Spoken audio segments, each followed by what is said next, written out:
Hello, everybody. Welcome to this week's live stream. We run these every Wednesday at 12:30, and it's a quick look at what's going on in the major markets, levels to watch, where potential trades might be, all of that sort of stuff. So what we'll do, we'll go through some of the indices, FX, crypto, oil, gold, see what's going on there, and then if there's any stuff, any markets you want looking at, if you put it on the chat while we're live on YouTube, then I'll go through that as well. But for now, let's just get some of the housekeeping out of the way. So it's our weekly market update with me, David Jones. Risk warning, spread bets offered in UK only, and CFDs are complex instruments and come with a high risk of losing money rapidly due to leverage. 85.24% of retail investor accounts lose money when trading spread bets and CFDs with this provider. You should consider whether you understand how spread bets and CFDs work and whether you can afford to take the high risk of losing your money. All information that is provided during this seminar is for educational purposes only. The presenter is not a financial or investment advisor and is not authorized to provide recommendations on any instrument of any kind as part of this presentation. The strategies showcased are applied on hypothetical scenarios. Any instruments that I mentioned throughout are cited only for illustrative and educational purposes. The webinar is not intended to be a personal recommendation or an offer of to buy or sell any financial product or instrument and must not be construed as advice from the presenter. Capital.com does not represent that the material provided here is accurate, current or complete and therefore should not be relied upon as such. Any information that may be provided relating to past performance is not a reliable indicator of future results or performance. To the extent permitted by law, in no event shall Capital.com or any affiliate or employee have any liability for any loss arising from the use of the information provided. Any person acting on the information does so entirely at their own risk. Right, that's that done. Let's take a look then. It's been a quiet start to the week, isn't it? Because on Monday, the UK was closed for the bank holiday and the US markets were shut for Memorial Day.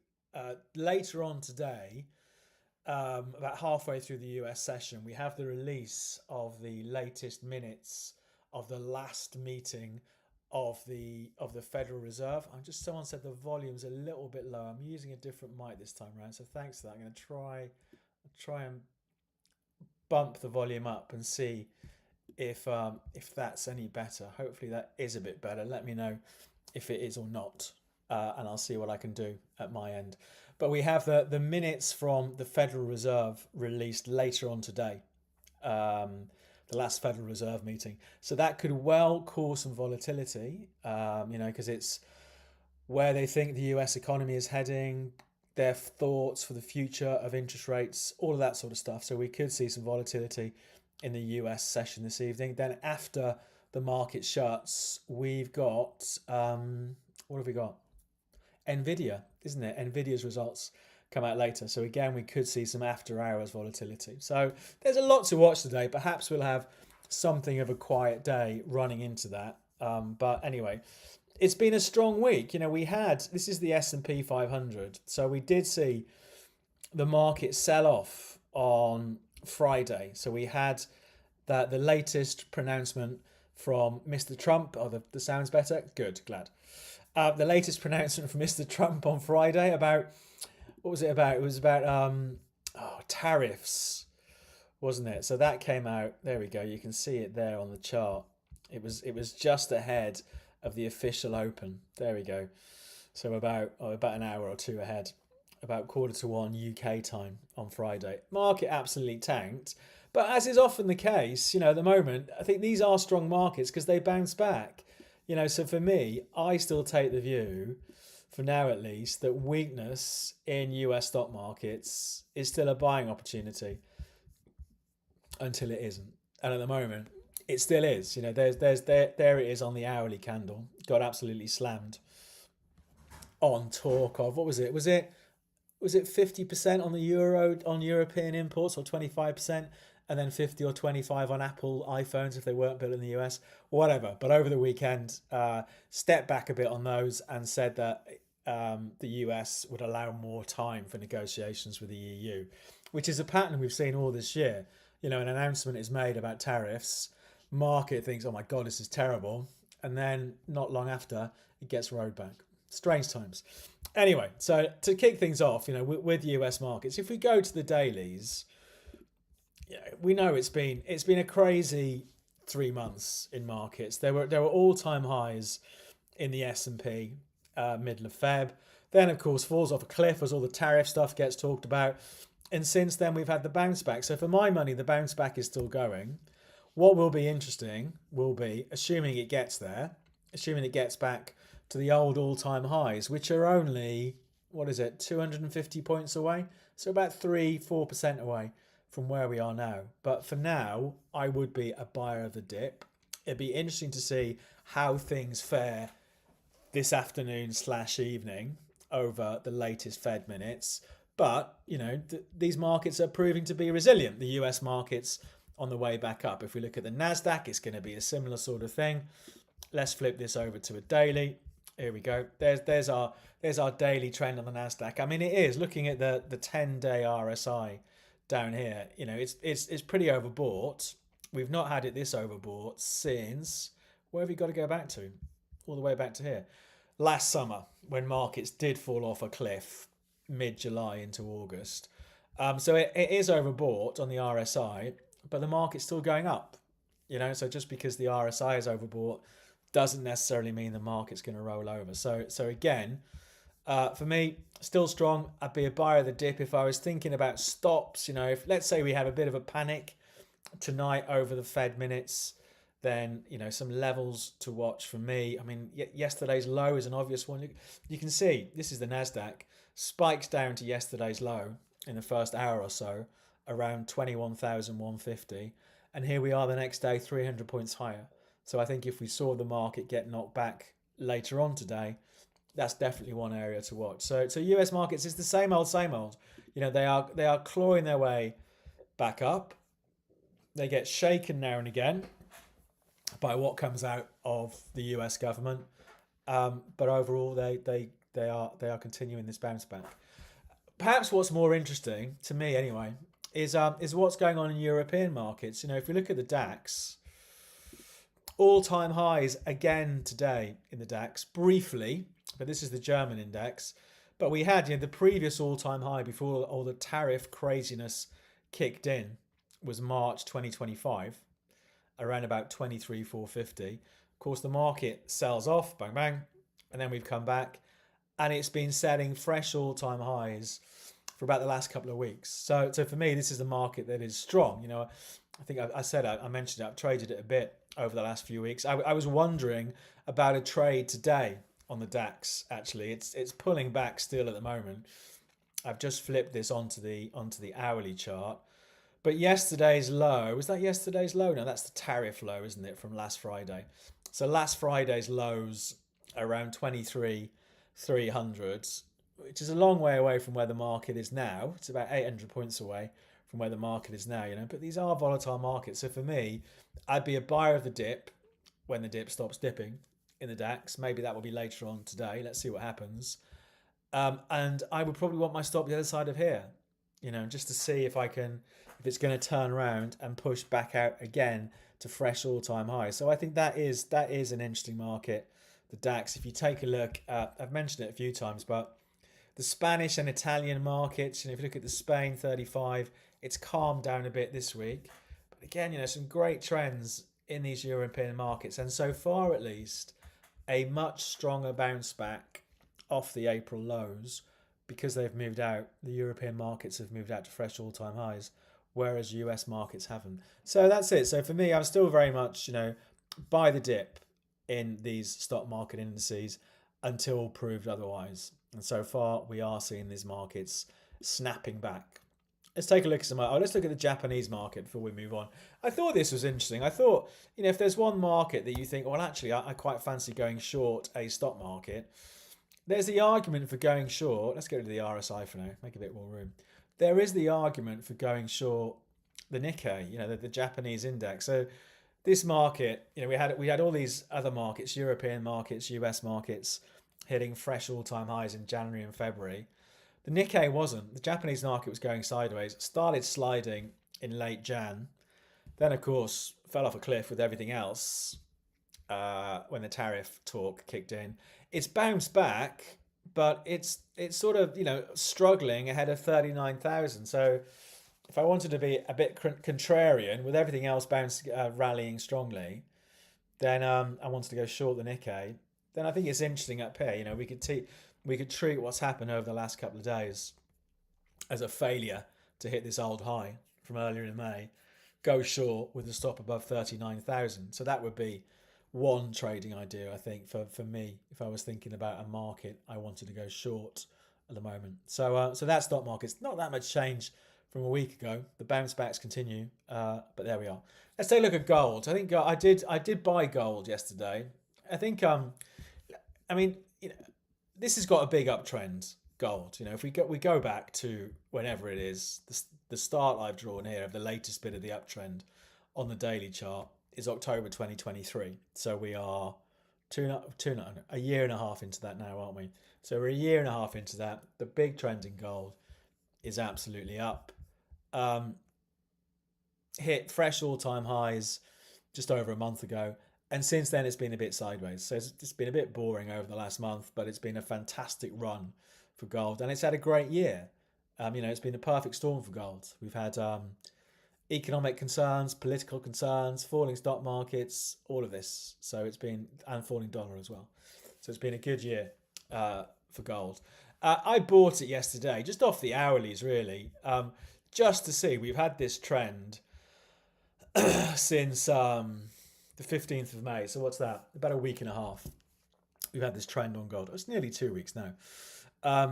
And it's sort of fallen out of it in recent days, but I wondered, are the old lows around 32.75 going to hold? And they have held so far. So I'm in the trade there from, I think, about 32.94, something like that. But it has been a bit boring over the last month as stock markets have bounced back and people have adopted a risk back on attitude.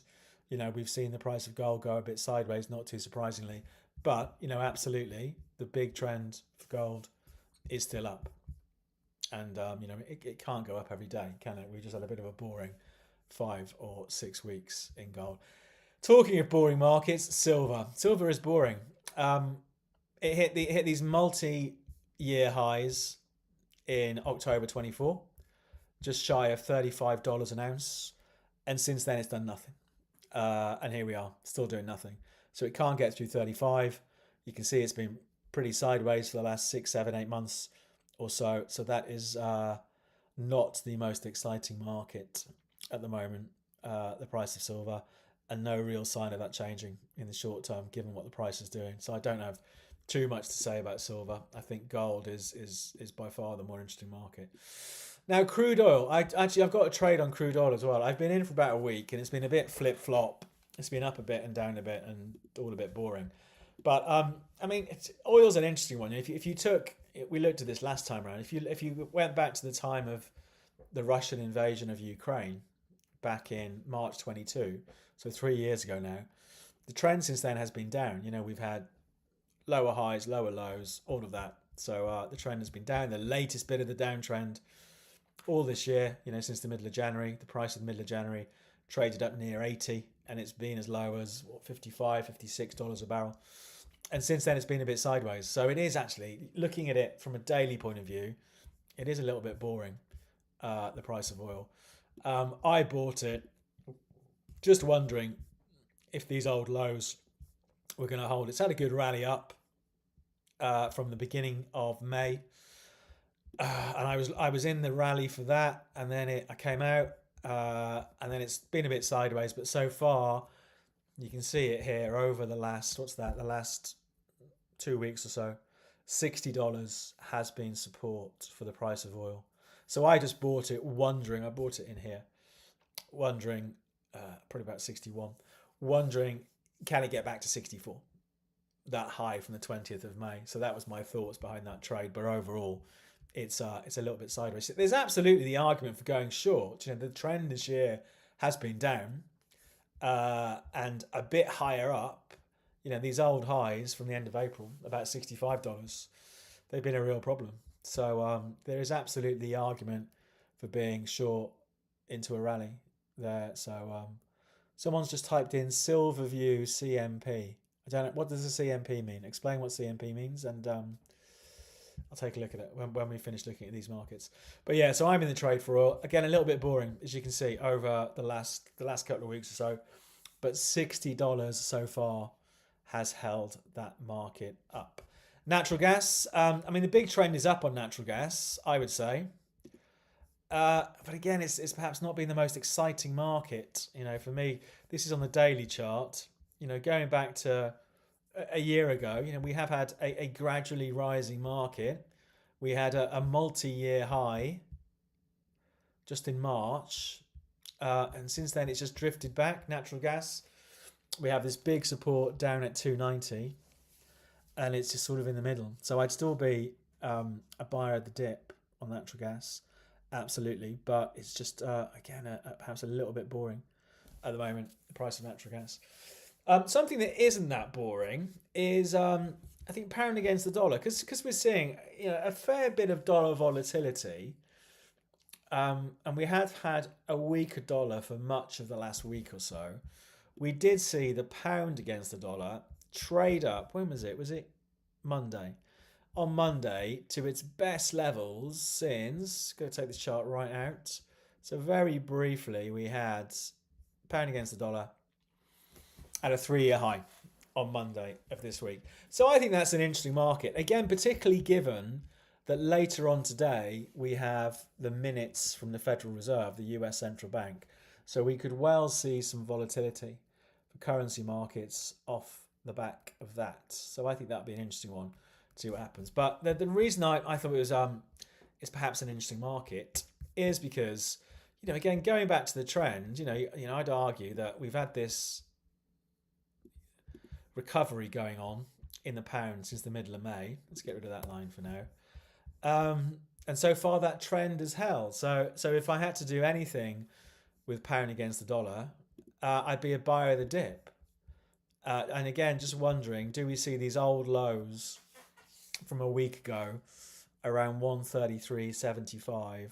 Do they continue to hold? So that might be, I think that and US stock markets, might be interesting markets to watch tonight when we have that latest announcement from the US Central Bank, the release of the minutes from the last meeting. So let's see what happens there. I think pound against dollars, an interesting one to watch because we have had the trend up. And what else? What else has been interesting? Well, let's take a look at Nvidia. So we've got Nvidia results out tonight. Let's bring those up and see what that is. I think it's a bit sideways overall, wasn't it? We looked at it. We did look at it a week ago. Here we go. So big picture view for Nvidia. So if you bought Nvidia back in 2023, 2 years ago, they're about $15 a share. Yesterday they closed at 136 a share. So you'd have made 9 times your money in just over a couple of years. We know it's had a great trend, Nvidia.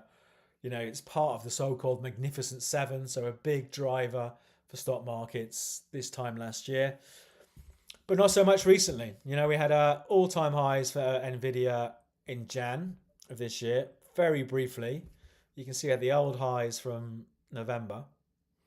So I had a look at them again, but couldn't really push through.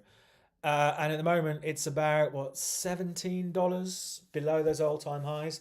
So let's see what happens. I personally, I wouldn't trade something ahead of earnings when the earnings are out tonight. I'd wait for the dust to settle.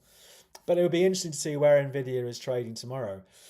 At the moment, it's pretty much halfway through the recent range, isn't it? So for me, if we saw it gap up tomorrow Thursday's open, it'd be tempting to perhaps go short with a stop above those all-time highs, up above 153, 154. But the big trend is up, so that the textbook trade is to be a buyer of the dip. So at the moment, the big trend is still up.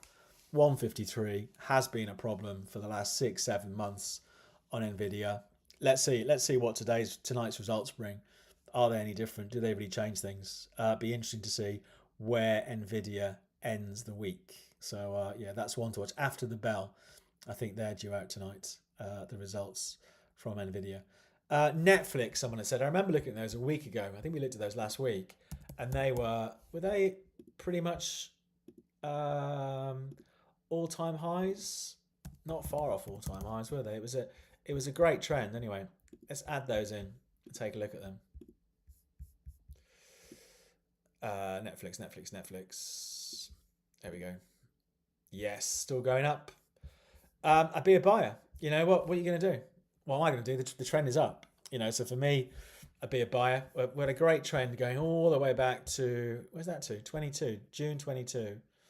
$175. That is amazing, isn't it? $175 a share in 2022.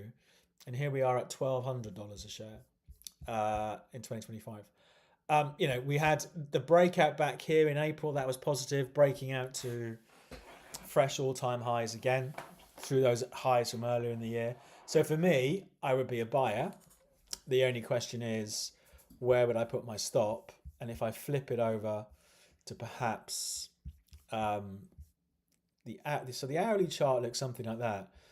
I think for me, I'd quite like to have a stop the other side of the early May lows. So they're about $1,080 a share, something like that. So if I was a buyer now, that's what I would be thinking about putting a stop loss. But I would be a buyer with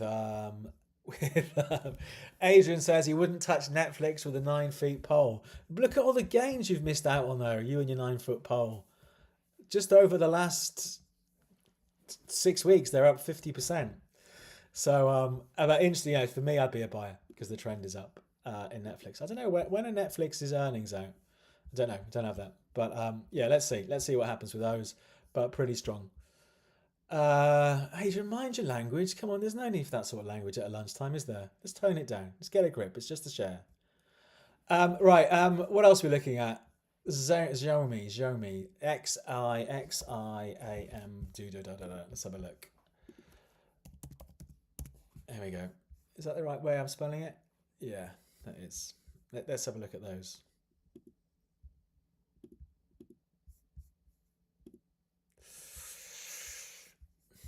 Let's bring these up. I can't remember what these do.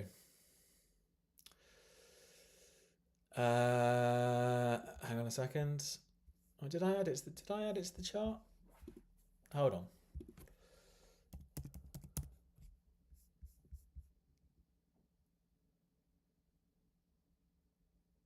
Yeah, it's there somewhere. I just can't find it. I've got too many. I think I've got too many chart things open. Hold on a second.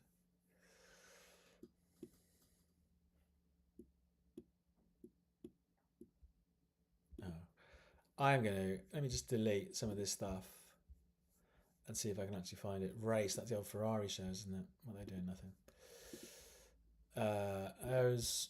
Hold on a sec.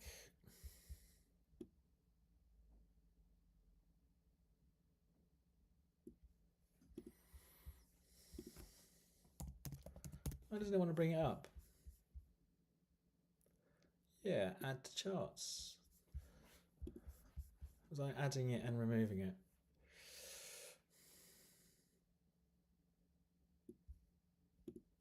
There we go. Let's take a look on the dailies then. Let's look on the dailies.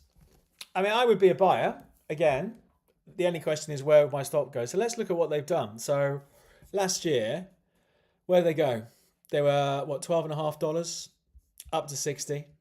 Sells off in the general market turmoil.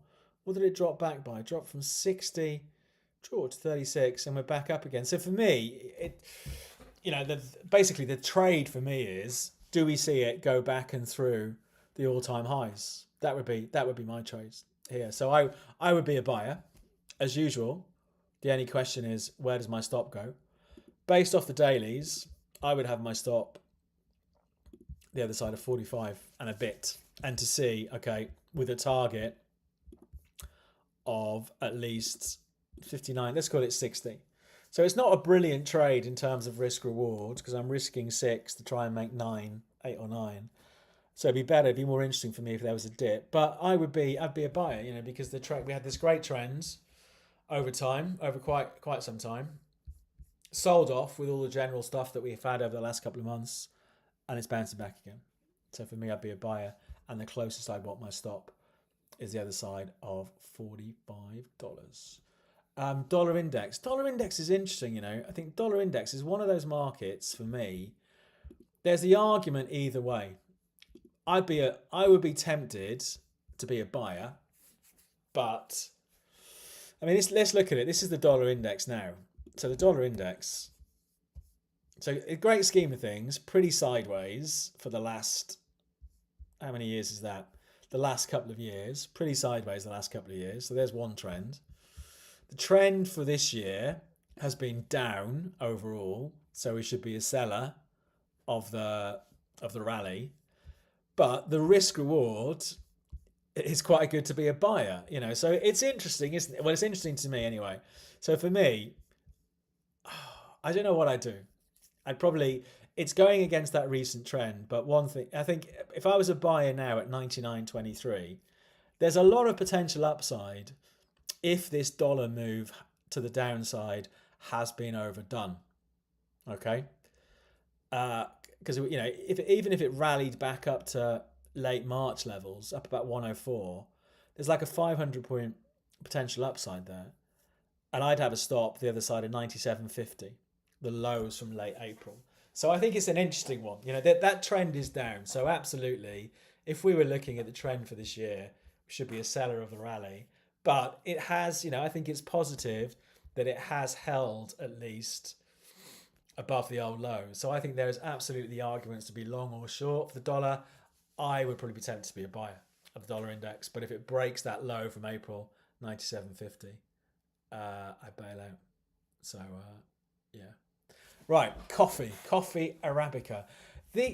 Some of these commodities have had their moments, and they've gone. You know, we see coffee in particular been good trends in coffee. Let's bring it up. Hold on, coffee Arabica. I never know which coffee is which because there's Arabica, and there's the other one, isn't there? Robusta, coffee Arabica, coffee Robusta. Let's look at this one, coffee US, whatever that is, whichever one of the coffees. So the trend had been good, and it's just sort of stalled and run out of steam a bit. The price of coffee. Oh, there we go. Coffee Arabica. Here we go. Let's take a look. Let's take a look on the dailies. So a great run. And let's go back on this. If we go back to late 2023, so coffee was trading around $1.45, and now it's traded in Feb as high as $4.25. So what's that? Well, it's more than doubling, isn't it? I can't do the maths in my head. But it's been a bit sideways since then. So what would you do? You know, the most recent trend since the end of April has been down. So if I'm going to go with the most recent trend, I'm going to be a seller. But it's all a bit sideways for me. So in all honesty, I would sit on my hands and do nothing. I think it's interesting if it goes back and has a look at these old lows from April, around about 320, 325, something like that. So it's all a bit drifty after a great run. You know, just from November, it almost doubled. No, not quite almost doubled. From November into Feb. So we saw this great run, and it's all been a bit sideways since then. So for me, I'd be tempted to sit on my hands and see what happens if it drifts back near to those old lows from April.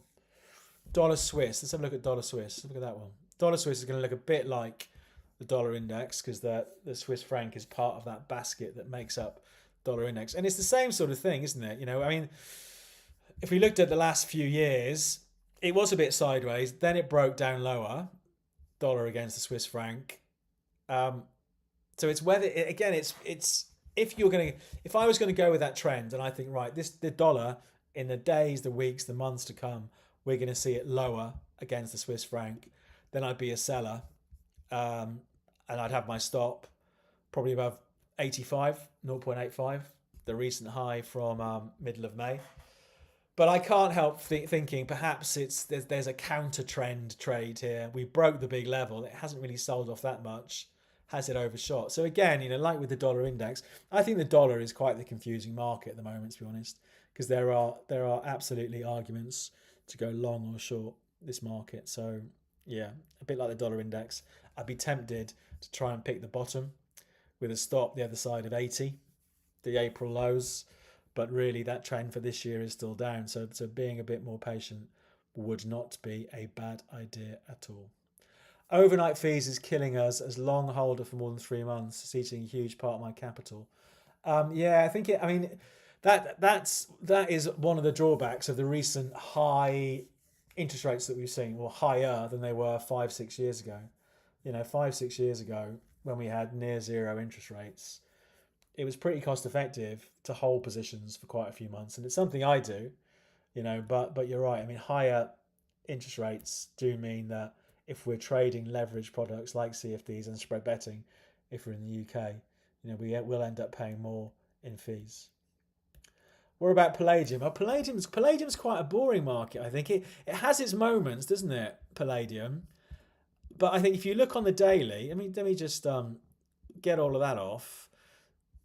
It's done nothing. Yeah, that's the price of palladium over the last year and a half.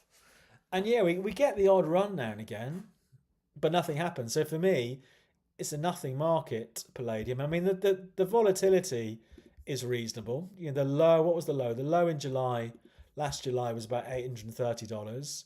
It traded as high as 1,200 by October. So there was like a 50% range in 3 months. It's a big range, but it is for me very much a range bound market, palladium. So if we go back to the good old days, the crazy days when we had some great trends, you can see just how historically this is quite a sideways market, palladium. I suppose you could make the argument, over the last month or so, that we've had a good trend higher. So I suppose in the short term, you could make the argument for being a buyer. But for me, because it is just so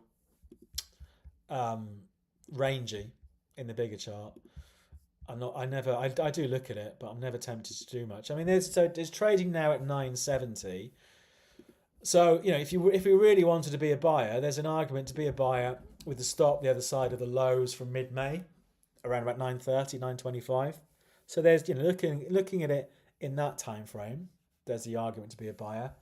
It's just on the dailies I'm a bit put off because it's all just a bit range bound and boring.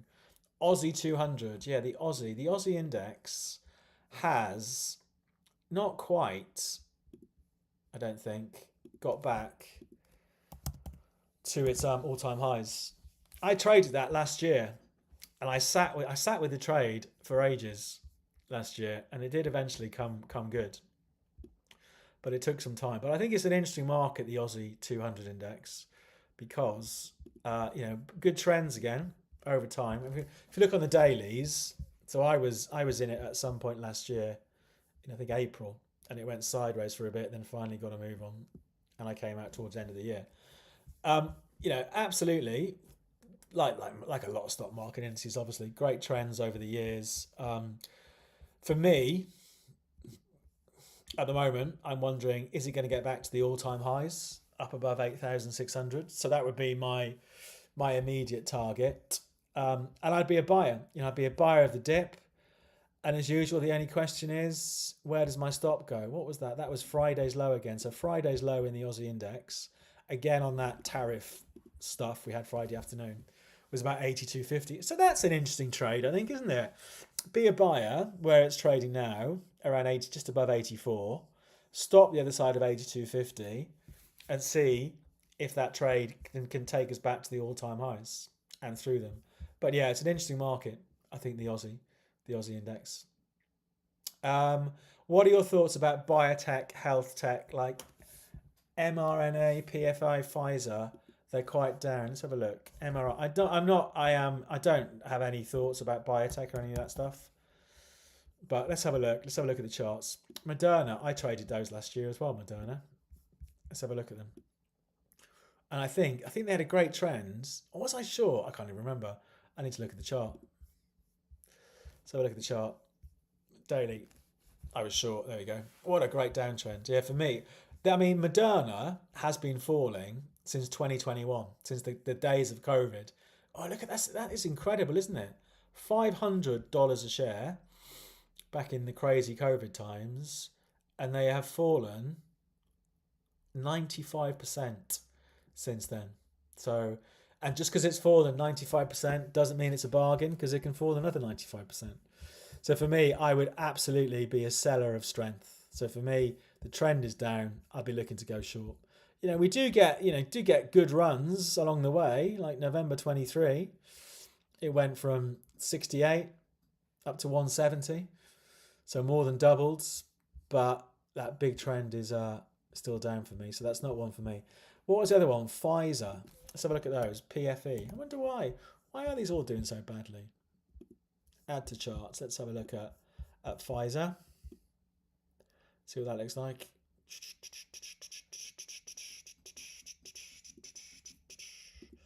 Pfizer on the dailies. Oh, it's another one, isn't it? So where did that get to? 2021, December 21, $61 a share, $23 a share more recently. I mean, big picture, the trend is still down. So if I was an investor, I'd be taking the view, well, look, the trend is still down. I don't want to buy into a falling market, so I wouldn't want to be a buyer. If I want to try and catch the bigger swing, I want the thing to turn around. So again, with Pfizer, it's absolutely been strong over the last couple of weeks, but I'd be going short when it started running out of steam. So for me, I would go, if it went a bit higher, that'd be quite good. I would go short with a stop above $28 just to see if this downtrend continues. But yeah, they're interesting, aren't they? They are really bombed out, but at the moment, at least, not showing much of a sign of turning around, are they? Particularly when you consider how strong the bounce back in the stock market has been, the wider market over the last, whatever it's been, the last month, 6 weeks or so. Interesting though. Canada, Canadian dollar, Japanese yen. Let's have a look at that. CAD, JPY. Let's look at those. See what they look like. This could be a bit more interesting, because we take out the US dollar out of the equation. Maybe it makes it a bit more interesting. Let's see. It's a bit sideways again, isn't it? Really? I mean, what would you do? I'd rather be a buyer than a seller. It's interesting that even this old spiky low in Canadian dollar, Japanese yen from August 24 last summer. So let's call it 101.50. That has been good support. So the opportunity for me would be, if we saw it get knocked back, I'd be a buyer. But at the moment, it's a bit too boring. Is the brutal truth. There's not enough of a trend going on for me. Let's flip it to the hourlies though. I mean, if I had to buy it, and I would, on the hourlies, I would buy it, and I put a stop under 103. Would be the tightest I want my stop. So that's what I would do. So yeah, but it doesn't look the most interesting. Like a lot of these currency markets though, over recent months, all a bit not really going anywhere. So yeah, so that's that. United Health, who filed for, did they file for chapter 11, isn't it? Chapter 11 bankruptcy protection. The other whatever it was, month. Let's have a look at them. And they were pretty bombed out, but interesting. Again, I remember thinking perhaps it's like a high risk thing. If you think it's all going to be okay for them, it's perhaps a high risk punt. But I mean, yeah. So they were $600 in April, and they've halved since then. So I mean, again, the trend is down, isn't it? More recently, the trend had been up for years though. But yeah, and it looks, you can just see, just looking at the ranges on the day, on the candles, it's a pretty cautious market at the moment, isn't it? I suppose if you wanted to be a buyer and have an absolute punt, then buying them at 294 with the stop the other side at 245, wherever that low was. But I think it's all just wait and see, isn't it? What happens with the old chapter 11. Is it chapter 11 or chapter 13? And my mind's gone complete blank. I'm sure it's chapter 11 they went into. Yeah, so it's all a bit up in the air. Ethereum. Let's have a look. I must admit, I never look at that. Not very often, anyway. Ethereum. I'm guessing it's rallied because Bitcoin rallied. Bitcoin hit a fresh all-time high, didn't it, briefly this week? So I'm guessing the old Ethereum would have rallied. Oh, no, it's a bit. What's it doing? Oh. Well, that's a bit disappointing, isn't it? I'd be tempted to go short. There we go. I'd be tempted to go short Ethereum. So, when was the all-time? So the all-time high for Ethereum was 2021. We've had that sharp leap since, I'm guessing. I was going to guess the US election, but I was wrong. I don't know. It looks, and it's just stalled, isn't it? So I'd go short. There you go. I'd go short. Stop above 2,900 and see if it goes back below 2,000. I don't actually trade cryptocurrencies, but that is what I'd be taking. It's just been a bit lackluster, isn't it? Since that sharp surge beginning of May, it's done nothing since then. I mean, let's have a look at Bitcoin. We didn't look at Bitcoin. I mean, Bitcoin did hit all-time highs this week. You know, an all-time highs is positive. So there we go. There's a couple of days last week. Was it last week? Yeah, end of last week, wasn't it? So for Bitcoin, I'd have to be a buyer of the dip because the trend is up and it hit all-time highs. So if I was trading Bitcoin, I'd have a stop. I'd have a stop under 100k, which isn't too crazy a stop for Bitcoin, is it? So that's for me is perhaps the more interesting market because it did push out to all-time highs, whereas Ethereum had that surge and it's just been treading water, hasn't it? So yeah, let's see. Euro Aussie dollar. Oh, that's another nice obscure one. Euro against the Aussie. So look at that. Euro Aussie.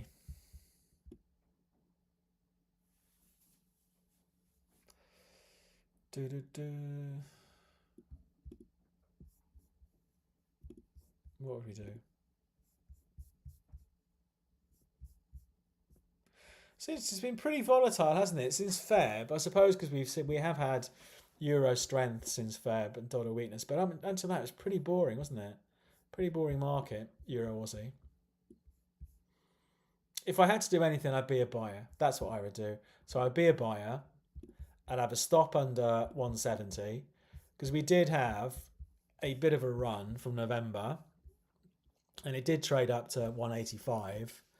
That's not a crazy trade actually because there's maybe if it went back to that old high from 2 months ago, there's 1,000 points on the upside there. Stop the other side of 170, a 500-point stop. That is what I would be tempted to do if I had to do anything on Euro Aussie. But interesting to see what happens there. And it had that crazy move back then. Is that COVID, isn't it? Yeah, so that's what I would do. I'd be. It's a bit of a funny one, but for me overall, the trend is sort of up. So yeah, I'd be a buyer with a stop under those lows from March. Could you have a look at Kospi 200? Kospi 200. Do you know what I saw? I have heard of it before. I've just got no idea what it is, and it's not coming up. What is it? Can you give me a clue? Kospi 200. So it's an index. Oh, the Korean Stock Exchange. Got you. I don't think we cover it. So no, unfortunately, can't have a look at that. So we'll have a quick look on. Can we see the chart somewhere else? Investing.com. What does that look like? There we go. That's what it looks like. 1 month. Technical chart. That's what we want. Oh God, there's so much rubbish, isn't there now on the internet? How can you just? I just want to look at a page. Just let me look at a page. That's proper old man complaining about the modern internet, isn't it? 1 month. Yeah, I'm not really getting much from that chart. I mean, you'd say the trend is up, wouldn't you? I would anyway. So I'd be a buy. What was that high? When was that high? I'm guessing before all the crazy. Oh, actually, no, that's way back in 2021. I would be a buyer, but I'd need a better chart than that.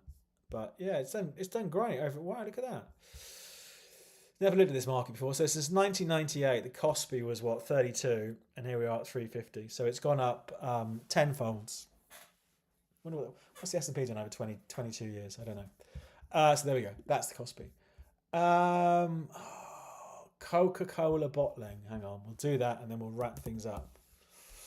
There's Coca-Cola bottling. I always get confused. There's always a few Coca-Colas listed. Right, Coca-Cola bottling. Let's have a look at those charts. I can see on another screen the DAX is really falling. I think that'd be an interesting market. We'll have a look at that before we finish up. Oh, dear me. Coke. There we go. Oh, what happened there? Why was that? That must have done some sort of share split, surely, because it's gone from trading at 1100 to trading at 10th of that price. So I'm guessing it's done a share split. So, but overall, assuming that is a share split and it hasn't just lost 90% of its value overnight, I'd be a buyer of the dip. We need to wait for our chart to readjust. But I'd be a buyer of the dip because the trend has been up for Coca-Cola bottling. But let's come back to it when it's better. Do you swing trade? In that case, do you use EMAs, which exponential moving averages? No. With the general trend lines, what do you base your trades on? Trends. I've been trading for nearly 30 years now. In 1995, so 30 years ago, I passed the Society of Technical Analysts exam, and I do lecture on which is the UK official body for charting, the professional body, and I do lecture on the course. So I know technical analysis upside down and backwards. But for my own trading, I'm very much trend and support, resistance, and all of that, and really big on risk management. You know, when we look at markets today, you know, the one thing I always want to know is where's my stop going to go? You know, everyone worries about where do we get in, where do we get out? But, you know, stop, risk management, and managing the trade is so much more important. So, so I don't really use any indicators or stuff like that. Okay, that's it. We'll wrap things up. There's the DAX. So the DAX is edging lower. I would like to buy the DAX this afternoon if it stops falling. We'll see what happens. And the level I'm going to be watching is yesterday's in-session low, around about 24,000.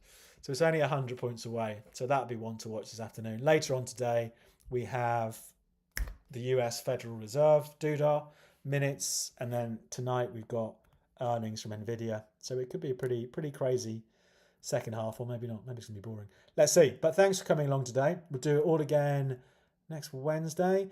If you could do the usual, like the video and subscribe and all the usual YouTube stuff that you've got to do in this day and age. And we'll do it all again this time next week. Okay, thanks for coming along. Good luck with your trading, and see you next week.